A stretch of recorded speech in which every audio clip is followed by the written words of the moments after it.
campanha para a manutenção do nosso grupo. Participe acessando nosso site.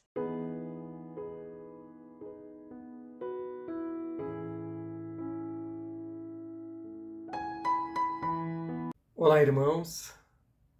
Sejamos bem-vindos ao canal do nosso Grupo Espírita Francisco Xavier, dando sequência às nossas reflexões diárias, livro Justiça Divina, psicografia de Francisco Cândido Xavier, pelo Espírito Emmanuel. Hoje o capítulo de número 77, que tem como título Lugares de Expiação. Reunião pública de 27 de novembro de 1961, o item 4 do capítulo 4 da primeira parte do livro O Céu e o Inferno. É o texto base para que Emmanuel nos trouxesse esse texto do livro Justiça Divina.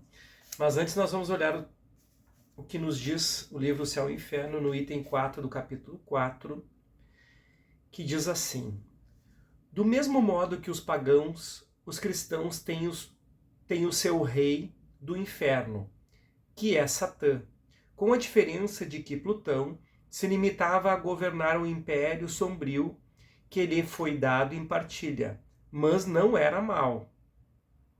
Retinha com ele aqueles que tinham feito mal, porque essa era a sua missão, mas não procurava induzir os homens ao mal, para se dar ao prazer de fazê-los sofrer. Ao passo que Satã recruta, por toda parte, vítimas, e se compraz ao atormentá-las por suas legiões de demônios armados de forcados para sacudi-las no fogo. Tem-se mesmo discutido seriamente sobre a natureza desse fogo que queima, sem cessar, os condenados, sem jamais consumi-los. Perguntou-se se era um fogo de betume. O inferno cristão não perde em nada para o inferno pagão. Os infernos externos, né, meus irmãos? Que eram, nessa época, pelas religiões, denominados em algumas localidades. Eram determinados em alguma região específica. Cada religião com as suas crenças. Né? Então agora nós vamos ao texto de Emmanuel. Múltiplas são as conceituações dos infernos exteriores. Para os hindus de várias legendas religiosas da antiguidade, a região do sofrimento, para lá do sepulcro, dividia-se em dezenas de seções, nas quais os espíritos culpados experimentavam os martírios do fogo e da asfixia, dos botes de serpentes e aves maléficas, de venenos e martelos, lâminas e prisões.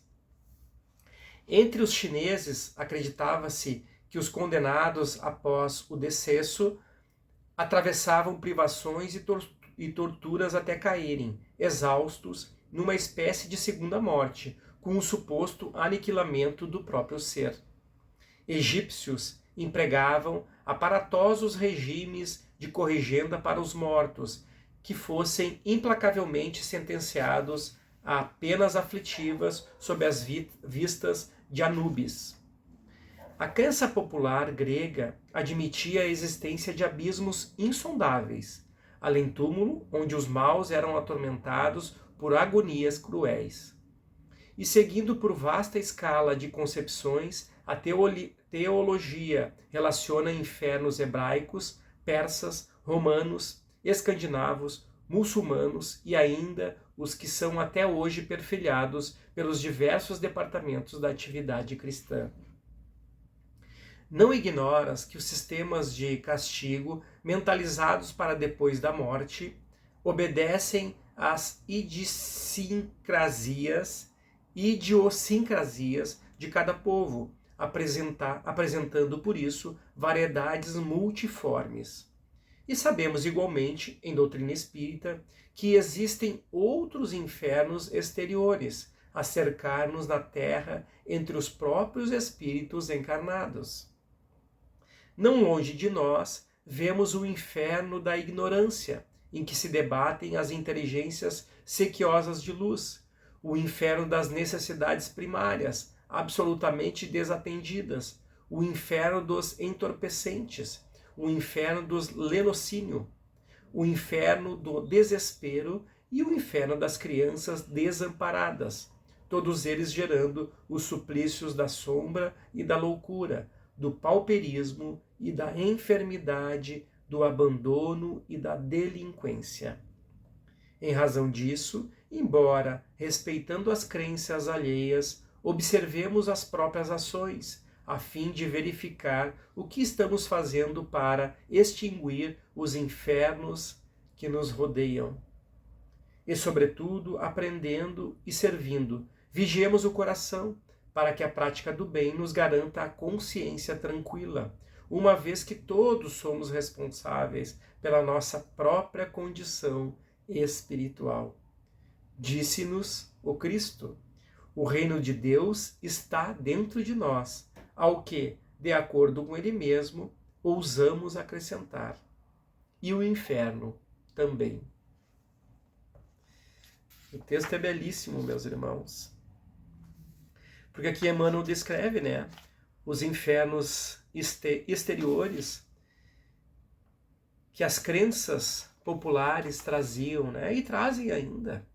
Algumas religiões trabalham com os infernos exteriores. Nós espíritas, pelo conhecimento que a doutrina espírita nos traz, que nos esclarece sobre os infernos que existem nas nossas próprias consciências, os infernos que existem nos nossos próprios espíritos, e que nós somos os responsáveis pelo céu que adquirimos durante as nossas reencarnações, durante as nossas trajetórias espirituais, nas nossas escolhas, naquilo que pensamos, naquilo que adquirimos com as experiências, com os aprendizados, com os caminhos que estamos aqui hoje direcionando o nosso próprio espírito. Como Emmanuel está nos dizendo, ousa dizer, em que Jesus fala que o reino de Deus está dentro de nós e que o inferno, sendo construído por nós mesmos, também haverá de habitar, se nós assim decidirmos. Por isso, serenidade,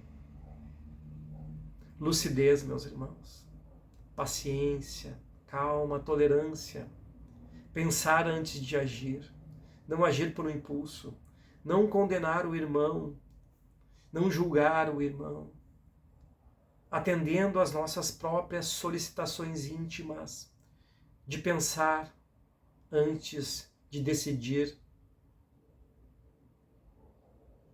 pensar antes de decidir, meus irmãos, durante a nossa jornada. E invariavelmente nós estamos nos nossos dias decidindo algo por nós ou por aqueles que estão conosco, por aqueles que cruzam os nossos caminhos. Nós temos muita responsabilidade, nas nossas reencarnações, nas nossas jornadas, dentro dos nossos lares, nas nossas atividades. Por isso que Emmanuel nos diz, tenhamos vigilância nos nossos pensamentos, prudência nos nossos atos, nas nossas palavras, para que nós possamos nos manter num caminho que nos levará ao nosso céu íntimo, para que nós tenhamos paz íntima, para que nós tenhamos sossego nas nossas existências. Muito obrigado pelo texto de hoje. Fiquem em paz, fiquem com Deus, que assim seja. Campanha para a manutenção do nosso grupo. Participe acessando nosso site